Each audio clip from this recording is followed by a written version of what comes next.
N'état de plus ardent, viens, n'état de plus dans ton cœur, viens, tel que tu es ardent, viens. Heute Abend habe ich Ce soir, einen Gedanke gehabt. Manchmal weiß man es nicht, ist der Gedanke j'avais von une mir, der Gedanke pensée. von Gott. Parfois, on ne sait pas si c'est une pensée de moi ou de Dieu.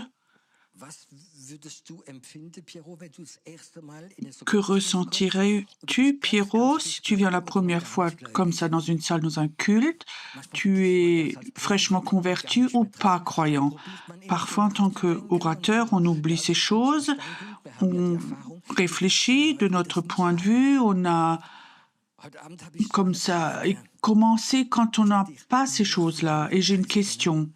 Est-ce que vous voulez plus du Oder sagt ihr, nee, Saint-Esprit, ich plus habe le alle connaître, Bücher gelesen, ou ich est-ce que kenne vous dites alles. non, non, moi je connais tout, j'ai lu tous les livres, je connais tout, je sais tout? Und ich habe mir dann heute Abend überlegt, wie ist es denn bei mir Et gewesen? ce soir, j'ai réfléchi Ist comment natürlich c'était chez vergisst man es moi. manchmal und da kann man aber so Et ist bei mir, parfois on und dann kann l'oublie. es man manchmal kann ich manche Leute Est-ce verstehen, que die noch Probleme haben damit. on peut comprendre Ich parfois bin et parfois geboren j'oublie ganz que des gens ont des religiös, problèmes avec ça.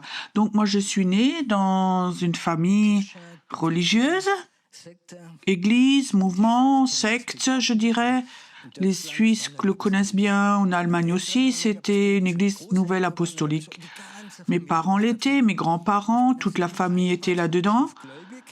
Et en tant Und als ich qu'enfant, später donc, wurde j'ai von grandi Gott empfängt, là-dedans, j'étais habe ich croyant einen en tiefen Dieu, Glaube gehabt donc on an priait, Gott, j'avais auch une foi gebetet profonde und en die Dieu, Bibel und on Jesus, das priait war là, nicht mais la Bible et Jésus, Ding, c'était mein Thema, pas war ich auch nicht mon wiedergeboren, quotidien, mon thème. tiefgläubig, so J'étais viel pas née de Bibel nouveau non gelesen. plus, mais j'étais Und quand irgendwann même nach Jahren croyant, j'étais dans ce mouvement-là, dans cette église, et après des années, je sentais, c'est ennuyeux, ce Dieu, t'as pas le droit, et la loi, et je sors donc d'un milieu comme ça. J'ai grandi comme ça. Les hommes étaient assis à droite, les femmes à gauche. Les hommes avaient une cravate pour le culte, sinon on ne pouvait pas prendre la Sainte Seine. Oui, en tant qu'enfant à 6 ans, j'avais déjà une cravate pour la Sainte Seine et les dames devaient avoir des robes, pas de pantalon, sinon il n'y avait pas de Sainte Seine. Donc j'ai grandi comme ça. Et les cultes étaient donc structurés comme ça, structurés au millimètre. Donc il fallait être habillé correctement aussi. Et plein de choses comme ça, tout était très parfait. Et le premier contact que j'avais eu, j'étais homme d'affaires, donc on ne peut pas sortir de cette église-là, donc toute la famille était dedans, et on m'avait appris tout le reste, c'était faux, c'était une secte, nous on avait la vérité. Et alors en tant qu'homme d'affaires, donc j'ai eu comme ça un contrat, il fallait que je livre du matériel à un client. C'était l'église pentecôtiste à Mulhouse. C'était donc une grande église de 400-500 personnes. Là, j'avais fait le chauffage, la clim, j'avais tout vendu là-bas. J'avais eu des relations. Et j'étais invitée à l'inauguration, je devais venir. Donc, tous les entrepreneurs étaient là et donc on est obligé de venir à l'inauguration. Donc, je suis allée chez l'ennemi. Comme ça, donc qu'ils étaient faux, mais en tant qu'homme d'affaires, je devais aller là-bas. Je suis allée au culte là-bas avec mon épouse et j'étais tout près de l'infarctus. Tout était différent. Mes parents avaient raison, ça devait être faux, les pentecôtistes. Tout était différent, ça devait être faux. Il n'y avait pas de cravate. Il y avait pas... Comment est-ce que l'onction peut être là sans cravate? Donc je rentre là-bas. J'avais remarqué quand je suis rentrée. Donc j'avais vraiment je savais ce qui était juste ou pas. Donc dans cette église, il y avait des gens qui ne rentreraient jamais chez nous, tatoués de la tête aux pieds et des jeans déchirés. Je savais tout de suite de quel milieu ils venaient. C'est des types quand le soir tu les rencontres dans la rue. tu changes de trottoir quand tu les rencontres. Donc on s'est assis devant, dans la deuxième, troisième rangée. Il y avait même des collaborateurs là, et alors ils viennent vers moi, ils m'amènent un livre de chant, une Bible, ils m'accueillent honnêtement, et je savais de quoi leur look. Ils avaient l'air de loups de l'extérieur, mais quand ils me regardaient, dans leur regard, je voyais c'était pas des loups, mais c'était des moutons, des brebis.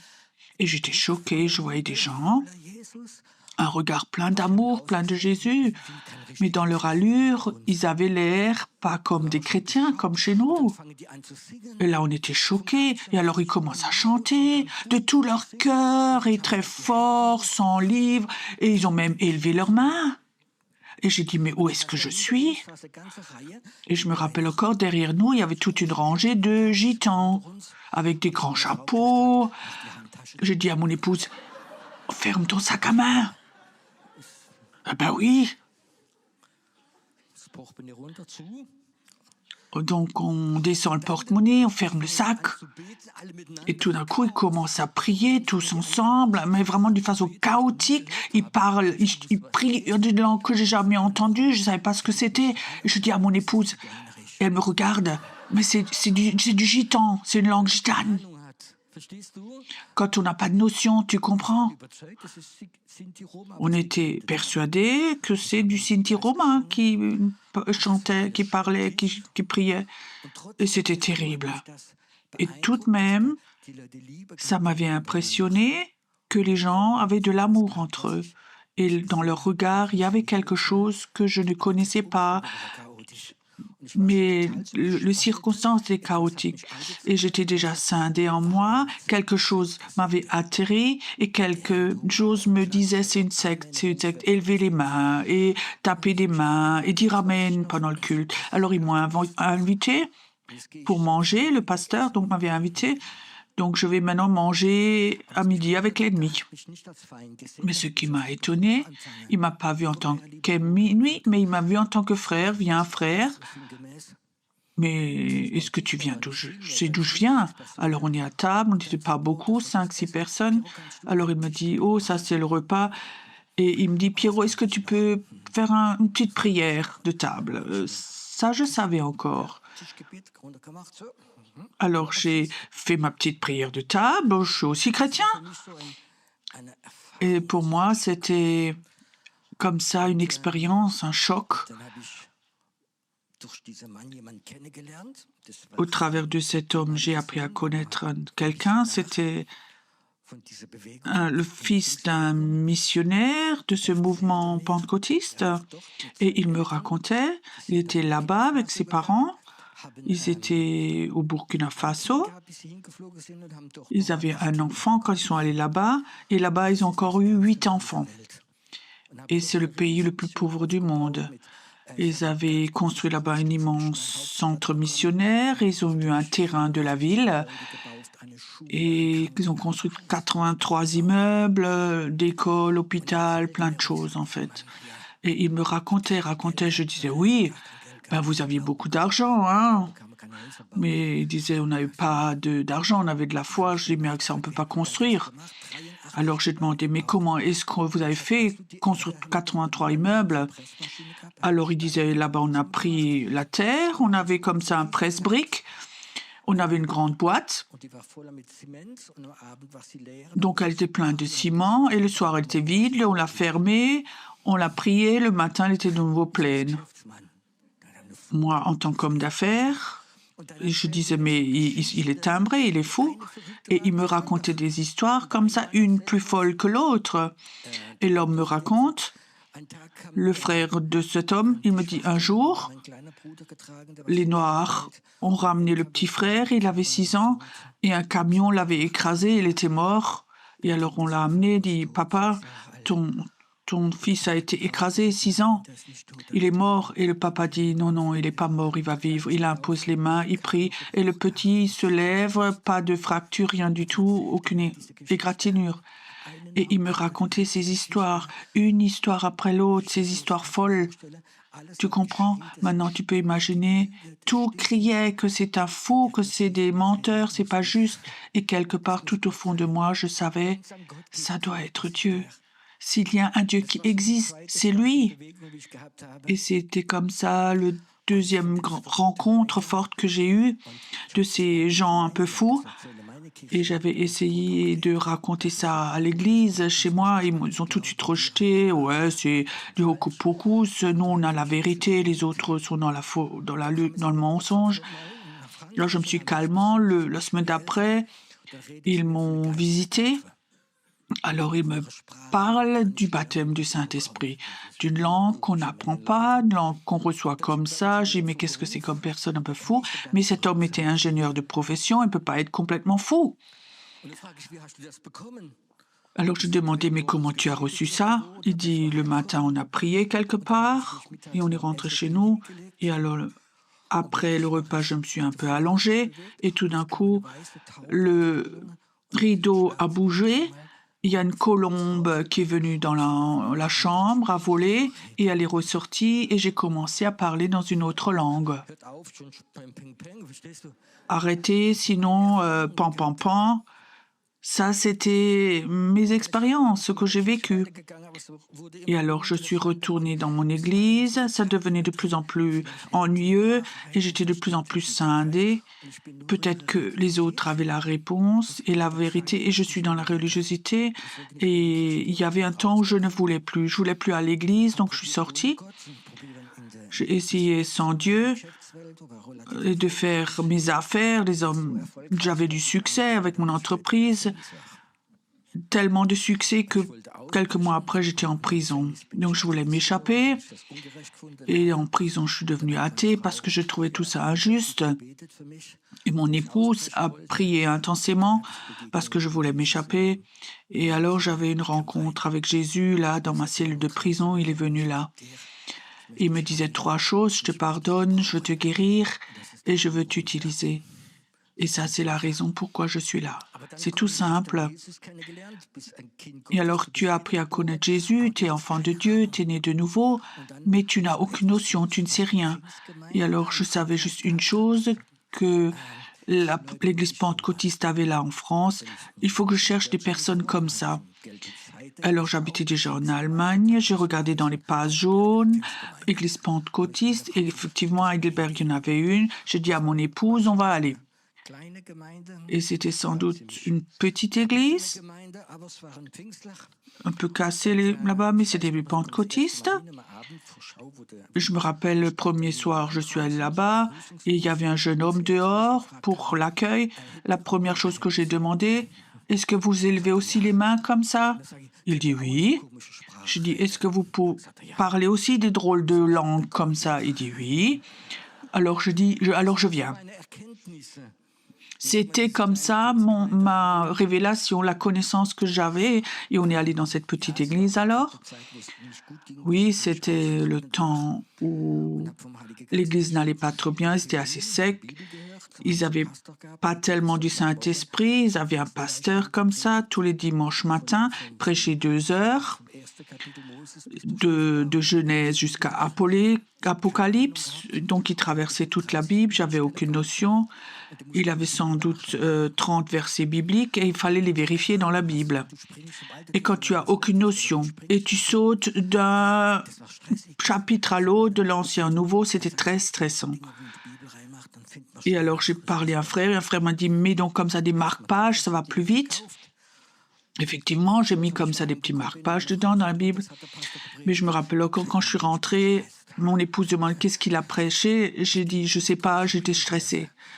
Sans doute 35 versets bibliques. Tu sais, quand tu es nouveau converti, tu n'y arrives pas avec tout ça. C'est trop compliqué. C'était mes débuts. Et alors, je reçois une invitation. C'était guidé par Dieu. La nuit, je me réveille, je me rappelle, je me réveille la nuit et Dieu dit, Pierrot, prends ta femme et va à Majorque. Et dans le rêve, je dis Jésus, en ce moment, on n'a que des dettes, pas d'argent, rien, ça va presque pas, mais je savais que dans le rêve, Dieu m'avait dit. Mon épouse était juste en France 2 jours. Et un frère me dit, écoute, à Stuttgart, il y a une grande église, ils font des cultes, il y a presque 1000 personnes avec un pasteur très connu. J'aimerais bien une fois t'emmener. Je dis, ok, je vais avec. Donc le dimanche matin, on est allé là à Stuttgart, dans cette grande église. On voulait absolument voir ce grand pasteur dans cette grande église. Imagine, il n'était pas là. Et moi, avec mon caractère, j'étais super fâchée. Je vais à Stuttgart, je veux voir cet homme, et il n'est pas là. Alors, ils en avaient un autre, un prédicateur, il parlait que anglais, qui devait être traduit, que j'aimais pas forcément non plus, et c'était un Écossais. Il avait 1,50 m de haut. Ok, la scène était haute, grande, donc on le voyait bien, et il prêchait. Et j'avais presque tout oublié. Et tout d'un coup, il dit, il y a un certain temps, il a une mission de Dieu. Ils ont acheté un hôtel à Majorque et ils veulent faire une semaine là-bas et renvoyer les gens avec le feu de Dieu. Et tout de suite, le rêve de la nuit m'est revenu. C'est ça, c'est le... Je suis allée devant, j'ai pris un prospectus et je dis, je vais aller là-bas. Mon épouse rentrait. Et j'ai dit, dans 2 semaines, on va 8 jours à Majorque, un hôtel chrétien avec le feu de Dieu. C'est super, mais on n'a pas d'argent. Alors je dis, mais on va quand même. On va déjà voir comment on va faire. Alors on est allé là-bas. On voulait donc le Saint-Esprit. Et là, j'ai appris à connaître le Saint-Esprit. Peut-être certains connaissaient Botman. Et c'était tout différent de mon église. Autrement que l'église pentecôtiste. Ce petit Écossais était de nouveau là-bas. Il ne prêchait pas, mais il racontait. Simplement, mais c'était intéressant. Cet homme avait le don de raconter. Et aujourd'hui, après 35 ans encore, je peux vous raconter des histoires que je n'ai pas oubliées. Si vous êtes gentil, je vous en raconte peut-être une. Je me rappelle encore, il était en Suisse, chez un agriculteur pour dormir. Il servait là-bas, il dormait chez l'agriculteur. L'épouse était croyante, le mari avait 30 vaches, mais n'était pas croyant. Mais il pouvait comme dormir là-bas. Et ce matin, il l'avait libre. Et l'agriculteur demande, vous voulez voir mes vaches? Il faut que je les nourrisse. Il dit, ouais, ok, je vais avec. Alors il va avec ce agriculteur nourrir les vaches. Comment on fait ça? Ok, elle s'appelle Caroline. Doris, Doro aussi, et puis... Non, Gisela, il n'y a pas chez les vaches, mais chez les chèvres, il y en a une.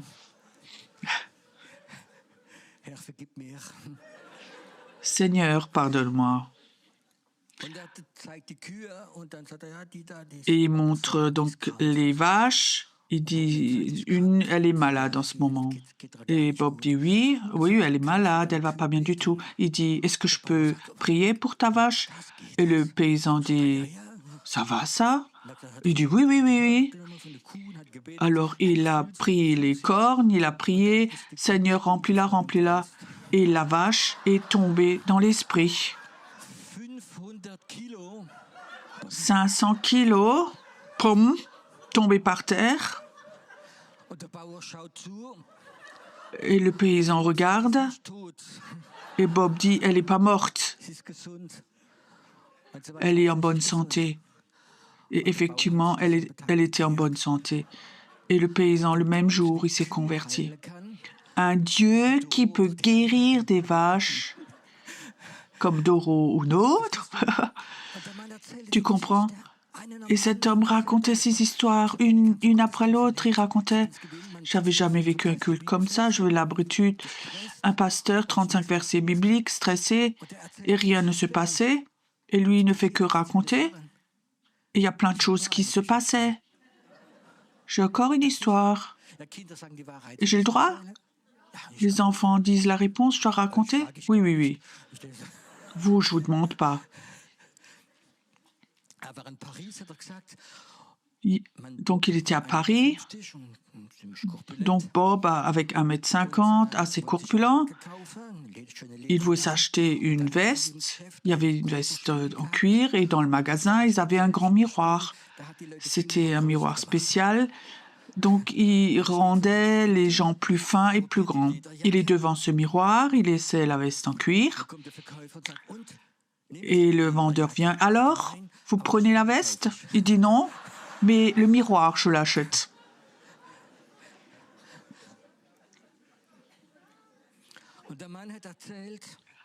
Et cet homme racontait, il prêchait un peu, et il raconte ce que Dieu fait, et tout d'un coup il dit, je prie encore, il dit Amen, il ferme les yeux et il dit, Saint Holy Spirit, qu'est-ce que je dois faire maintenant? Je le regardais, il dit, il est complètement fou maintenant. Il dit, Yes Lord, yes Lord, yes Lord, yes Lord. Et il va vers les personnes et prophétise. J'ai jamais vu ça, jamais entendu ça. J'ai dit, c'est bizarre ça, c'est vraiment bizarre. Quand tu n'as jamais vécu ça et tout d'un coup tu vois quelqu'un, oui Seigneur, quelqu'un qui parle avec Dieu, la première pensée que j'avais, peut-être c'est de la manipulation, peut-être qu'il a parlé avec les personnes avant. Le soir, il prêche encore une fois la même chose, des belles histoires avec la joie. La présence de Dieu est là, il dit Amen. Yes Lord, qu'est-ce que je dois faire maintenant, Saint-Esprit? Oui, yes Lord. Et il va de nouveau vers les personnes. 2 fois de suite, et le jour d'après encore. Et je pensais, est-ce que c'est de la manipulation ou est-ce que c'est vraiment Dieu qui parle avec lui? Et le matin suivant encore, il prêche, il raconte des histoires, il commence à prier, il commence de nouveau à dire, Seigneur, en anglais, Saint-Esprit, qu'est-ce que je dois faire? Et tout d'un coup, ça sortait en moi, Seigneur, si ça c'est de toi, alors maintenant il doit ouvrir les yeux et venir vers moi. Il dit oui, yes Lord, il ouvre les yeux, se tourne et il vient vers moi. Il m'impose les mains et il raconte mot à mot tout ce qui s'est passé dans ma vie les derniers 30 ans. Je me rappelle juste d'une phrase. Sur la base de ton don, tu vas aller dans beaucoup de pays, tu vas guérir beaucoup de personnes. Il n'y avait rien en moi, rien, aucune capacité pour faire ces choses. Mais Dieu avait parlé. Et cet homme a changé beaucoup de choses. J'ai appris à connaître le Saint-Esprit, que le Saint-Esprit peut parler, il peut libérer les dons si tu lui fais confiance. Et alors j'ai dit, Dieu, si c'est vraiment juste, si un jour tu m'appelais, alors je veux aussi le faire. Je crois 2-3 mois plus tard, j'avais une petite église là en haut sur la montagne. J'avais aucune notion, pas d'école biblique, rien du tout. Dieu avait parlé. Et alors j'ai commencé à prêcher la première fois et j'ai dit Amen. Et j'ai dit Saint-Esprit, qu'est-ce que je dois faire?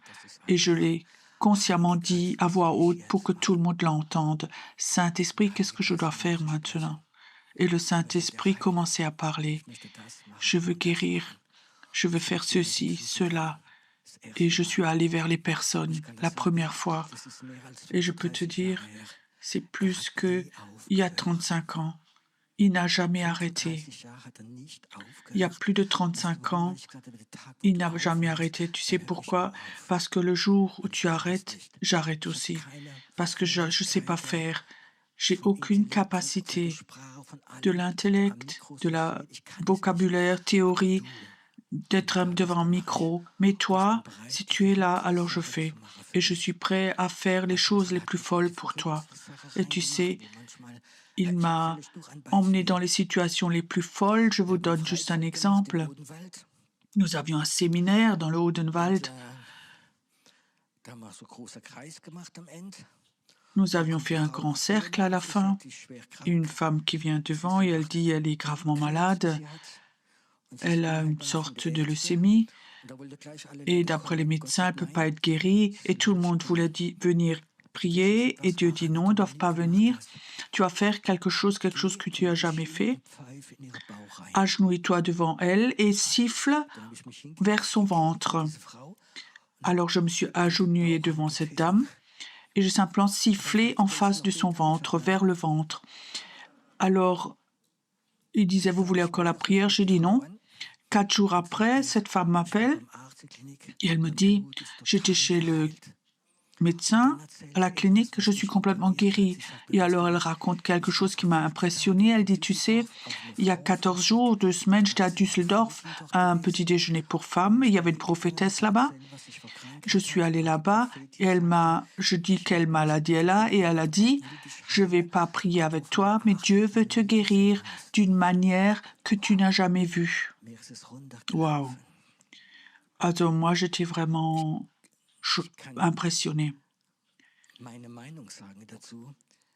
Je peux dire mon opinion, il y a des sons, des fréquences que les puissances démoniaques ne supportent pas. Et un homme me racontait une fois, à l'époque, il habitait dans une maison qui était chargée démoniaquement, et les gens avaient peur d'aller à la cave, et alors, avant qu'ils aillent à la cave, il fallait qu'ils sifflent. Et ils ont remarqué que l'atmosphère changeait. Je ne vais pas faire d'enseignement maintenant, mais il y a des sons, par exemple le chauffard ou d'autres sons, d'autres instruments, qui ont des fréquences, des sons. Aussi, les gens occultes travaillent avec ces choses, mais si eux prennent quelque chose, font quelque chose, ne pas dire on ne le touche pas, parce que la musique, les sons viennent de Dieu. Et quand le Saint-Esprit te remplit, tu fais des choses folles. J'étais à Zinsheim, au culte. Je rentre dans la salle, ils ont déjà fait la louange. Je rentre dans la salle et derrière il y avait une femme, elle n'était jamais là et je sais pas. Et le Seigneur me dit, frappe-lui dans le dos, tape-lui dans le dos. Je passe à côté d'elle, je tape dans le dos. Et la chose la plus simple, quand tu fais une chose comme ça, continue de marcher comme s'il n'y avait rien eu. J'ai appris comme ça. Peut-être qu'elle pensait c'était l'accueil, celui qui fait l'accueil, je ne sais pas. Donc j'ai prêché, je suis rentrée chez moi. Je l'avais presque oublié. Et le mardi matin, au mercredi soir, elle appelle en haut au bureau. J'aimerais parler au pasteur Fay. Je dis oui. Elle dit oui. Je vais juste vous dire, samedi soir, j'étais la première fois au culte. Je dis oh là là, oui, oui, oui. Oui, oui, oui.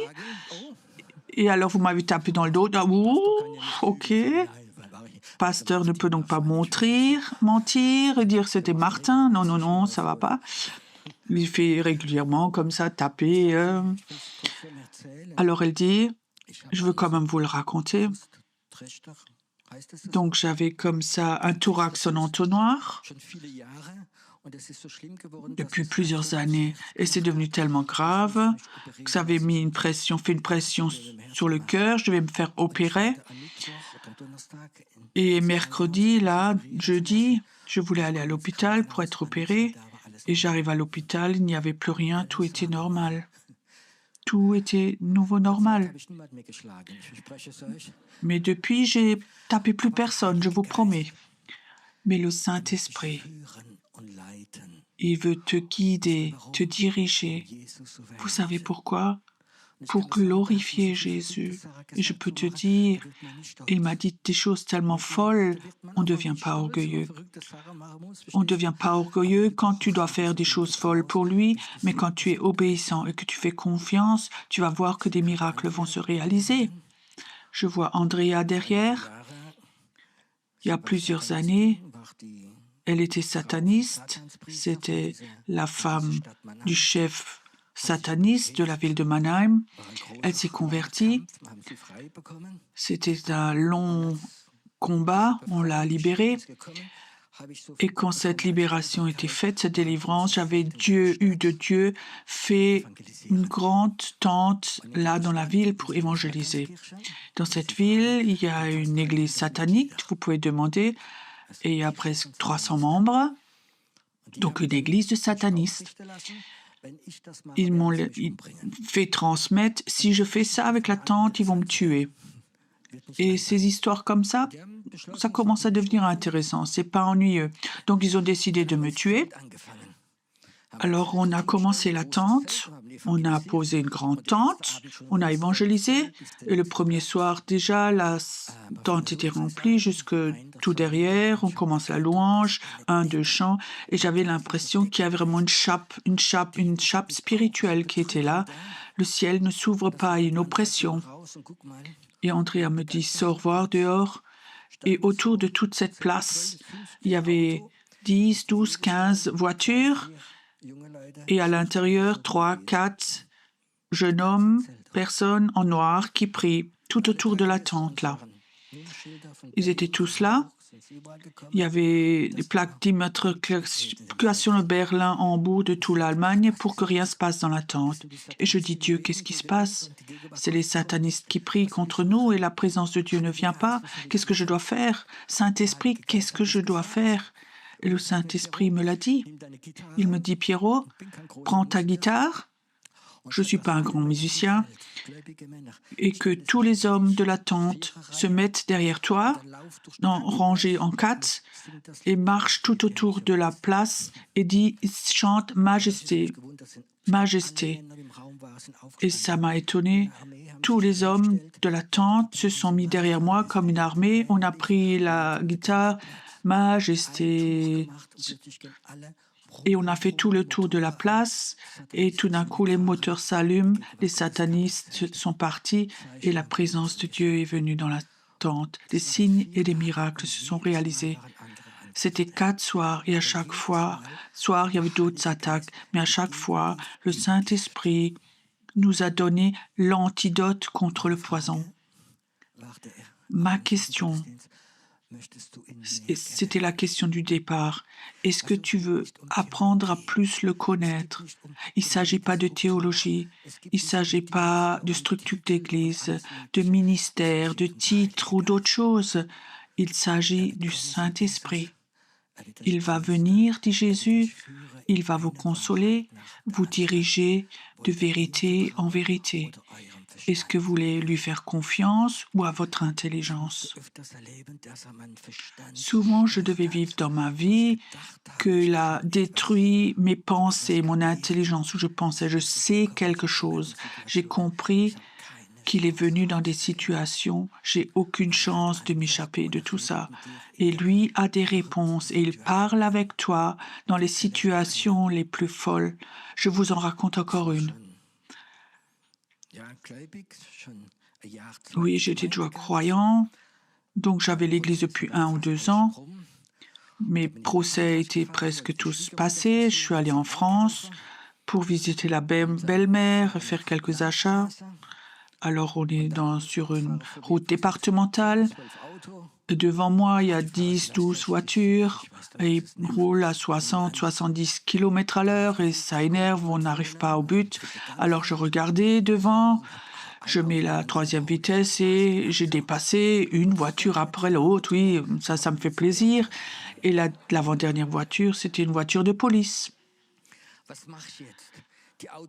Qu'est-ce que je fais maintenant? Les voitures roulent 60, 70, moi je suis à 130 et la voiture de police, j'avais pas vu. Alors j'ai dit ok, peut-être que si tu mets à plein tube, il te voit pas. Peut-être. Oui, autrement tu ne peux pas le faire. Si tu freines, c'est trop tard. Alors j'ai mis plein tube au corps, j'ai dépassé, j'ai tourné la tête dans l'autre sens pour pas qu'il me voie.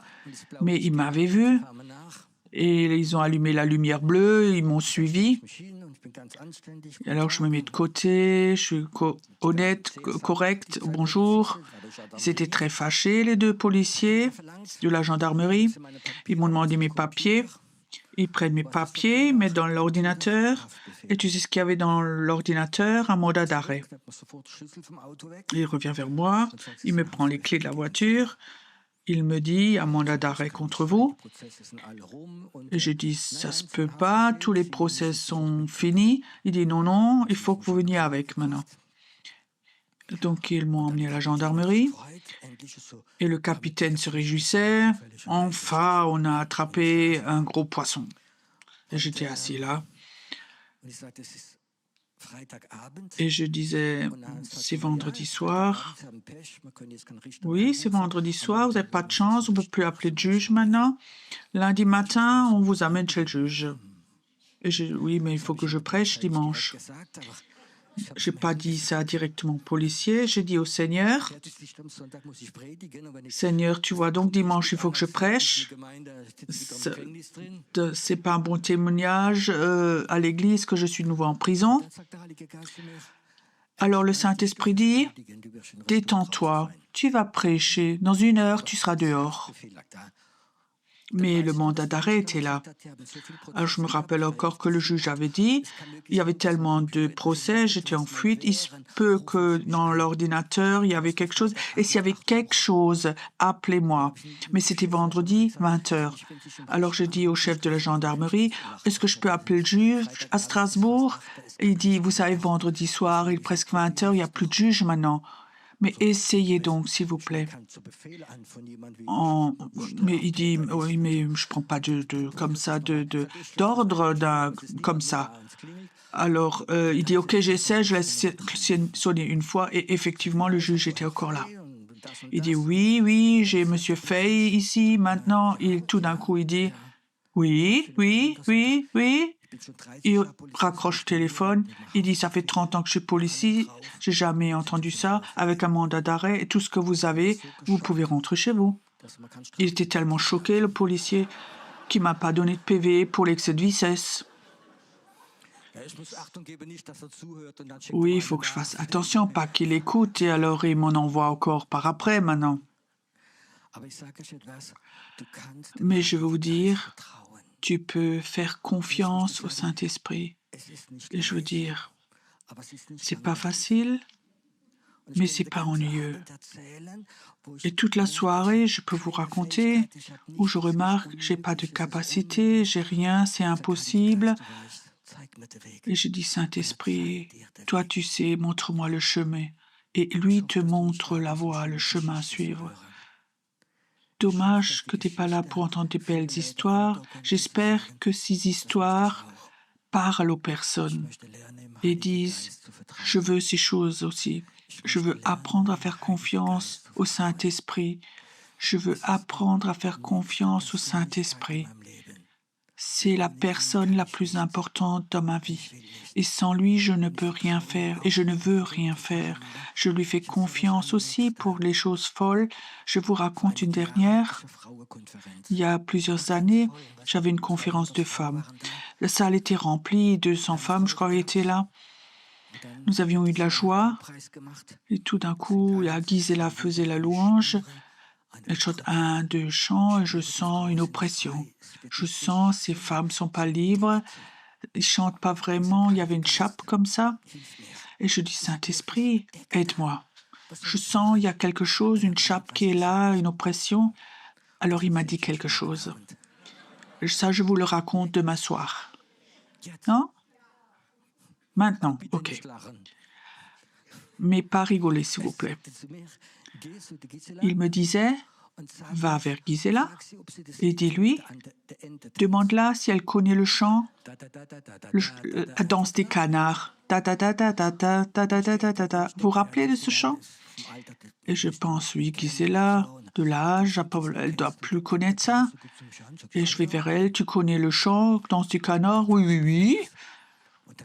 Alors, joue. Alors, elle commence à jouer ça, et tout d'un coup, toutes ces femmes se lèvent et commencent. Donc, tout d'un coup, il n'y a plus d'arthrose, plus d'arthrite. Elles commencent à chanter, à danser. J'arrive pas à imiter, mais descendre dans les genoux. Et ils font la danse des canards et quelque chose se passe dans la salle. Et ça, c'est important maintenant. Dans la salle, il y a 2 femmes qui se lèvent au milieu de la salle, toutes fâchées. Elles sortent et claquent la porte et elles sont rentrées chez elles.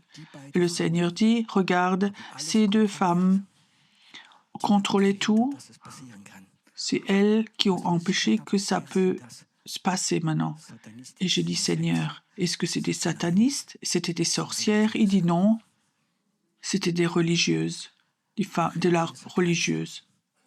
Un esprit religieux peut avoir le contrôle de toute une église, de toute une réunion, de tout un séminaire.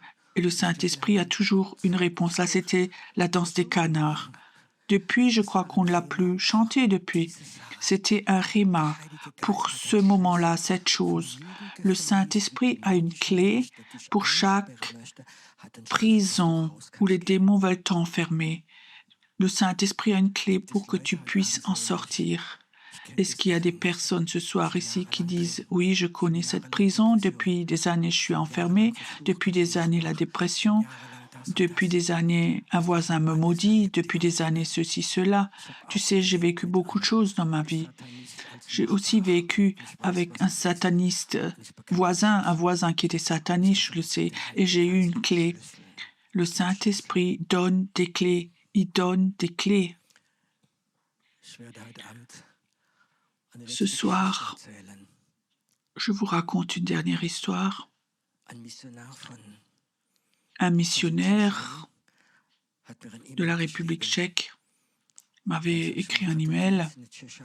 Il me dit « Je sers en République tchèque, dimanche, j'avais livre, je suis allé me promener dans la montagne et c'était beau. Et il y a un garçon qui vient à ma rencontre, 14, 15 ans, 16 ans. Et il avait comme ça une cage dans la main et un oiseau dedans. Et il est curieux, il dit « Allô ?» Il dit « Qu'est-ce que c'est ?»« Ah, c'est un piège.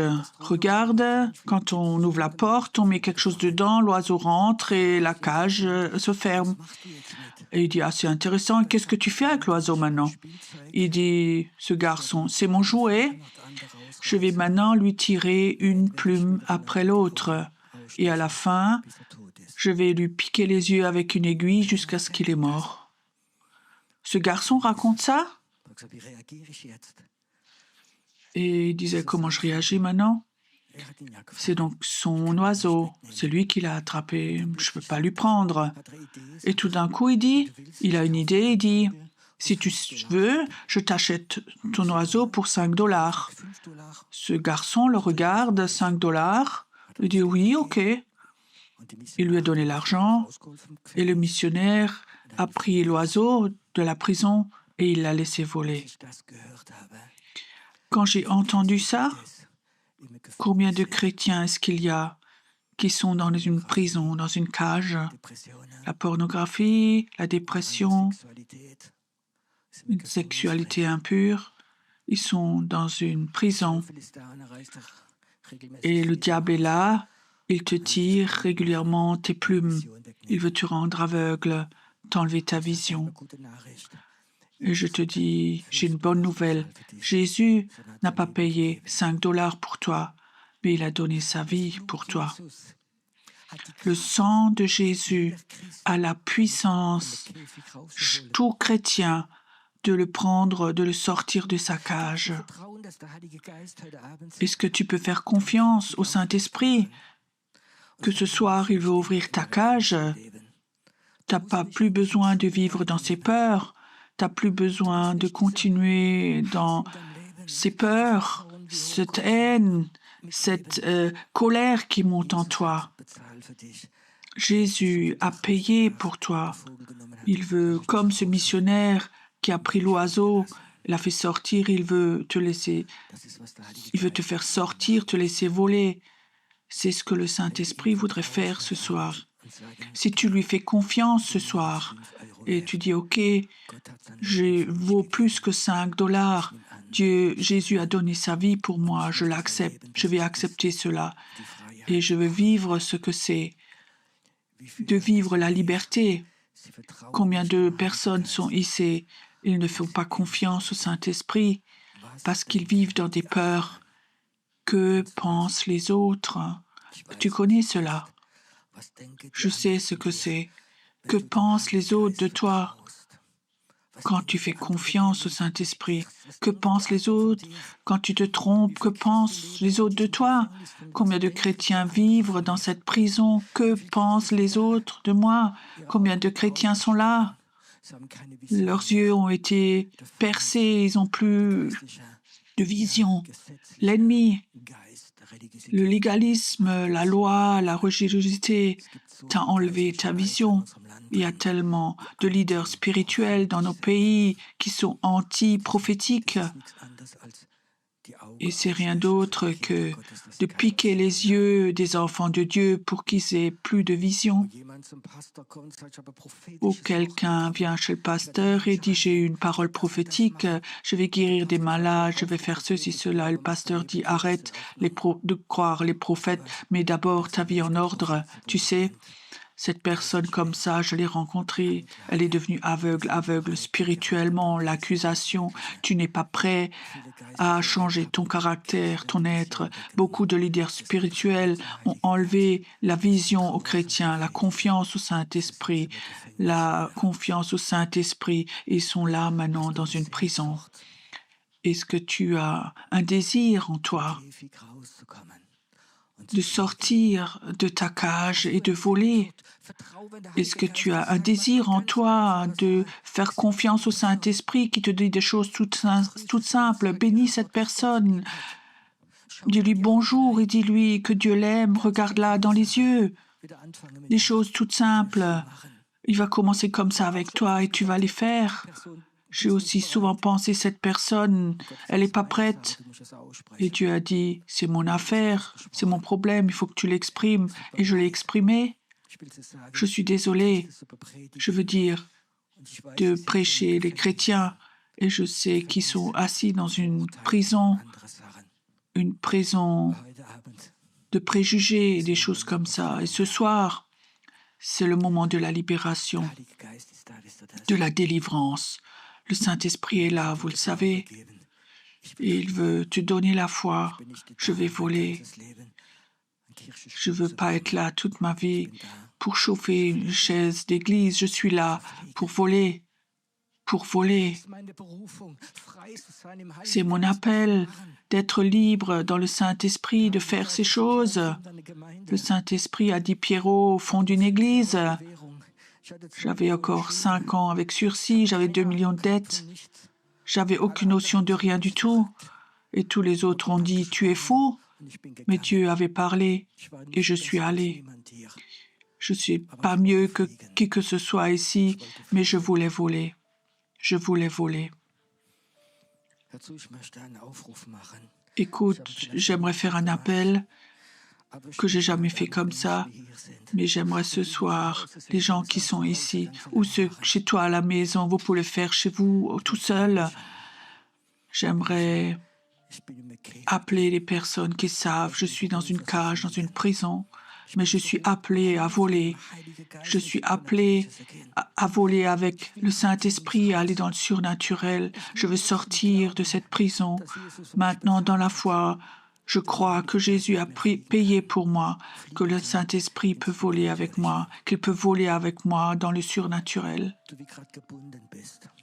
Toi qui es lié maintenant en ce moment, et tu es dans cette cage, peut-être la religiosité, des peurs, et tu veux voler, et tu veux dire Saint-Esprit, je veux complètement te faire confiance, pas regarder à moi, mais de regarder à toi. Alors viens devant. Ne viens pas parce que d'autres viennent, ne viens pas pour être béni, mais viens si tu sais, tu veux quitter cette prison, tu veux sortir de cette cage, tu ne veux plus te laisser lier par des personnes de la religiosité, tu ne veux plus toutes ces choses, tu ne veux plus que la mort contrôle ta vie, tu veux devenir libre, tu veux être libre, tu préfères être fou et libre que gentil et religieux. C'est ton appel. Et là où il y avait tellement de morts qui rentraient dans ta vie, je dis mort, tu vas le quitter. Tu vas sortir au nom de Jésus, tu vas sortir. Le passé est passé. Il n'y a plus aucune plume qu'on va te tirer, on va pas te rendre aveugle. Tu dois avoir la vision de Dieu. Merci pour ces hommes et ces femmes qui sont là ce soir et pour les hommes et les femmes qui sont à la maison, qui écoutent. Les prisons s'ouvrent maintenant, les chaînes sont brisées maintenant et tu vas faire confiance au Saint-Esprit et il va t'enseigner comment voler, à voler. Il va t'emmener voler dans le surnaturel, à entendre la voix de Dieu, de réaliser que les anges sont là. Reçois ton appel, les promesses de Dieu, reçois-les maintenant, maintenant. Là où l'esprit de mort avait contrôlé tes pensées ou tes sentiments, qu'est-ce que tu veux faire? Tu es mort, je dis au nom de Jésus, c'est un mensonge. La cage est ouverte ce soir, sors ce soir, sors et vole, sors de cette prison ce soir, vole, sors. Il n'est jamais trop tard, frère, il n'est jamais trop tard. Il est temps de te lever, là où l'ennemi t'avait tapé, où il t'a humilié, là où il t'a brisé. Dieu dit, lève-toi, je vais te guérir, je vais t'utiliser. C'est le temps, la Suisse t'attend, la Suisse t'attend. C'est pas le temps d'arrêter, il est temps de voler. Merci Seigneur que ce soir, la guérison se fasse, que la condamnation te quitte. Ton passé n'intéresse personne, mais le Saint-Esprit veut t'emmener dans l'avenir. Tu sais, quand tu propages la parole de Dieu, quand tu la partages, il ne faut pas trop réfléchir, te préparer, mais le Saint-Esprit veut remplir ton cœur avec des messages. Elles vont tellement remplir ton cœur que tu as l'impression que ton cœur va exploser. Prends ces paroles maintenant, c'est ton appel.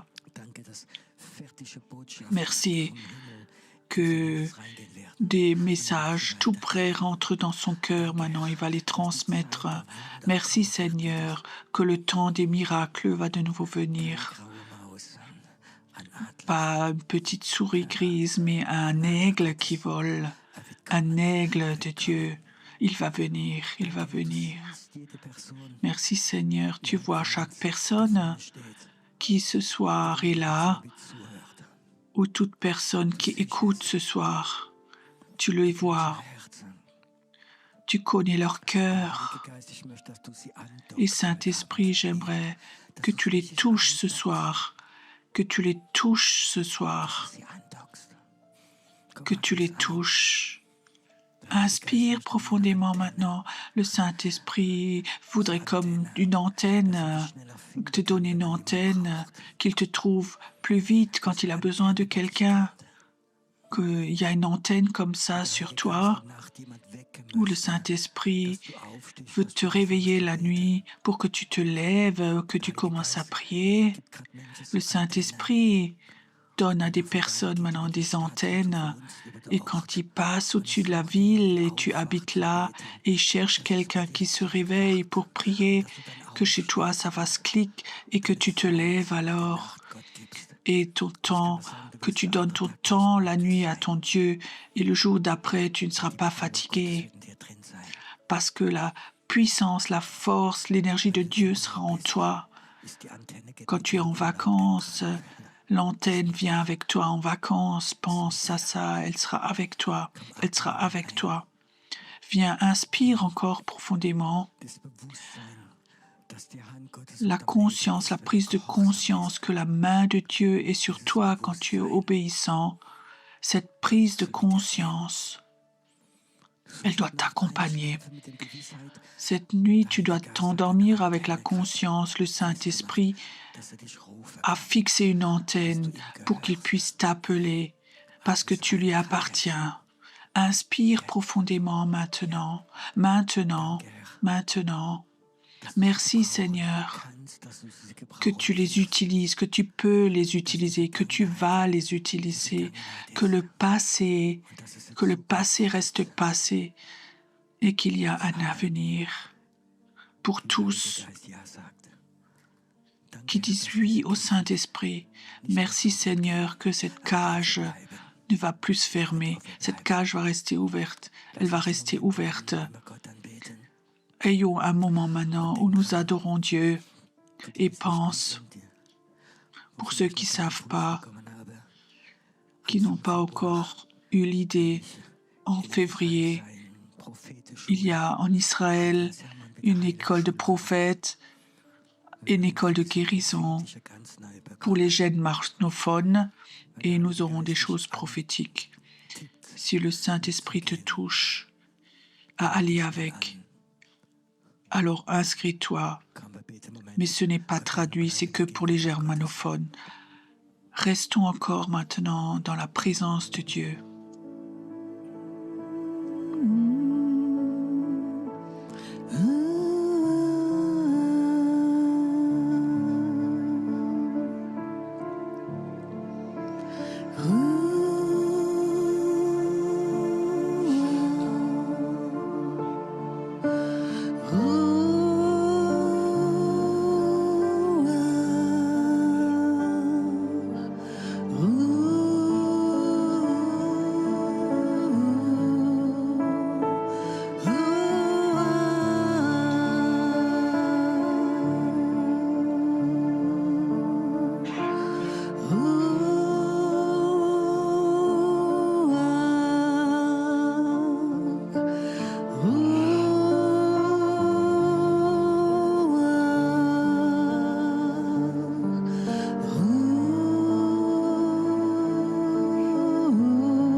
sich offenbar.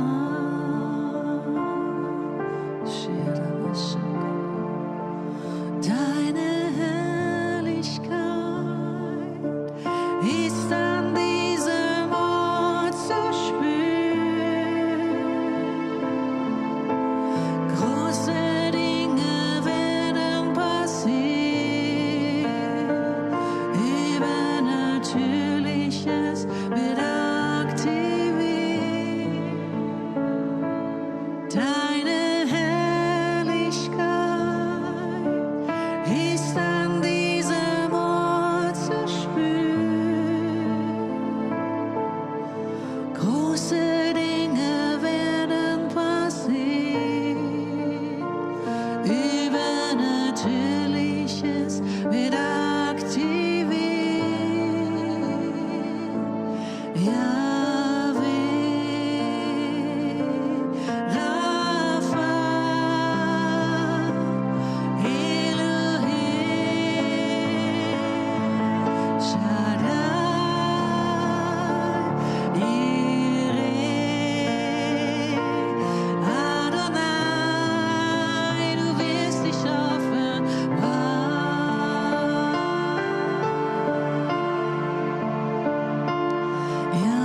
Yahweh, Rapha, Elohim, Shaddai, Jireh, Adonai, wirst dich offenbaren.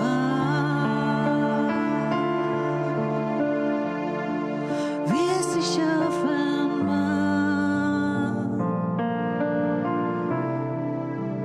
Wirst dich offenbaren. Seid ihr bereit, mit mir die Hände für die Schweiz auszustrecken jetzt? Dass Gott diese Menschen tröstet und ihre Familie und dass ein ganz neues Feuer über dieses Land kommt. Dass der Heilige Geist ganz stark über die Schweiz kommt jetzt. Yahweh, während wir dieses Lied singen, bete für die Schweiz.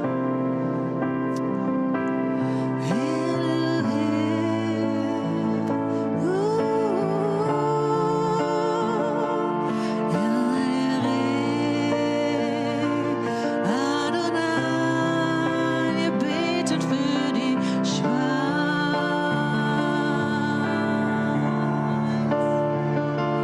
Yahweh, Rapha,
Jetzt kommt noch ein Lied, aber das ist nur für ganz Freie.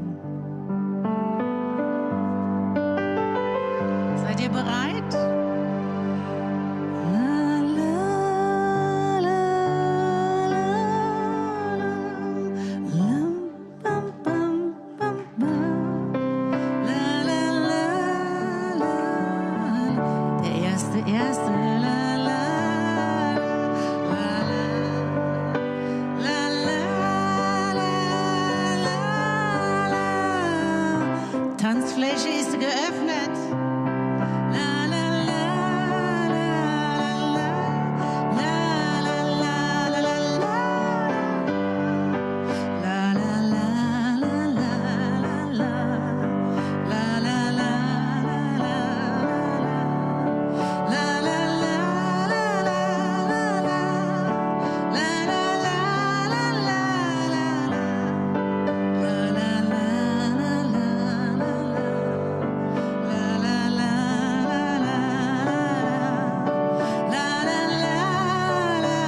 la.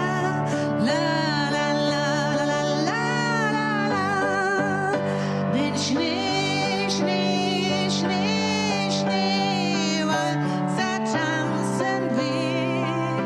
Oh, du mit, den kann man auch alleine tanzen. Ich mit dir. Kein Schnee, Schnee, Schnee, Schneewalzer tanzen wir.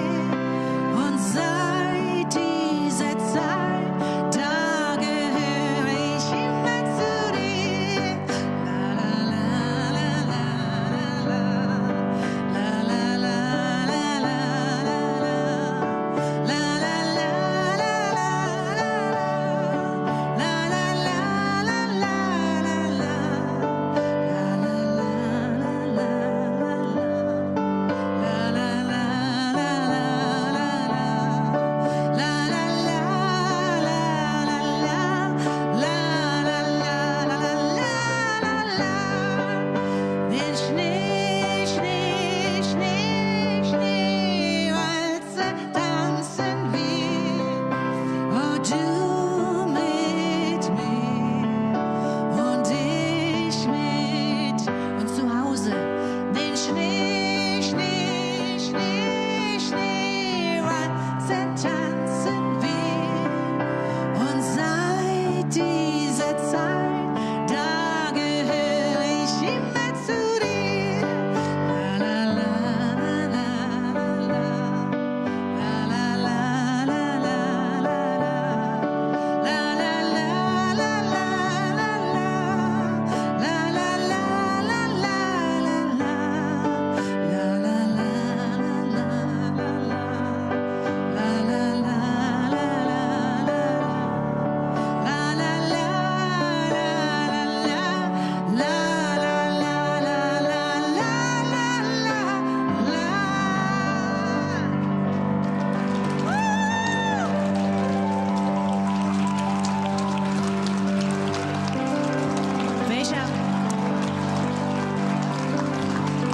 Welcher Mann kann gut Walzer tanzen? Du kannst gut Walzer. Nimm mal diese blonde Frau da, die nimmst du dir jetzt mal und dann tanz mal. Ja, die, nimm die.